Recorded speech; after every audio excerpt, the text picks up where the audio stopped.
Ink ഈ ബിസിനസ്സിനെ സമർത്ഥനാക്കാൻ വേണ്ടിയിട്ട് പല രൂപത്തിൽ കഷ്ടപ്പെട്ടാർ, സാധിച്ചിട്ടില്ല. അപ്പോൾ ഇതിക്ക് ഇങ്ങനെ കൊടുന്ന ഒരു പുതിയൊരു വാദ, ഇബ്നു തൈമിയ റഹിമഹുല്ലാഹുവിന്റെ ദർഗ സലഫിരൻ കൊണ്ടുവന്നു. ഇബ്നു തൈമിയ റഹിമഹുല്ലാഹുവിന്റെ ദർഗ സലഫിരൻക്കില്ല.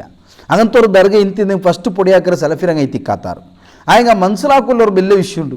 അതിനെ സെർച്ചാക്കി നോക്കുമ്പോൾ എത്തിക്കുന്ന വിഷയപടിയായത് സൂഫി എത്തുള്ള ഒരു വ്യക്തി എത്തിക്കുന്നത് ഉണ്ടാക്കിയത്.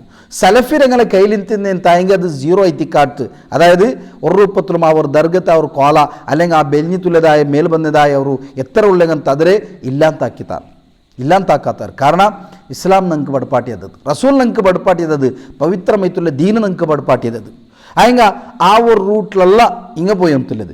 എനിക്ക് ബിസിനസ് ആക്കണം, കച്ചവടം ആക്കണം ചൊന്നാൽ ലാസ്റ്റ് ആരും കിട്ടാത്ത സന്ദർഭത്തിൽ ഇബ്നു തൈമിയ സലഫി സലഫി ನಂಗೆ ಕೊಟ್ಟಾಸಿ ಬಿಸ್ನೆಸ್ ಆವಣ ಚಂತು ಅಯಲಂ ಅವ್ರು ಇದಾಕಿ ಬಿಟ್ಟಾರ.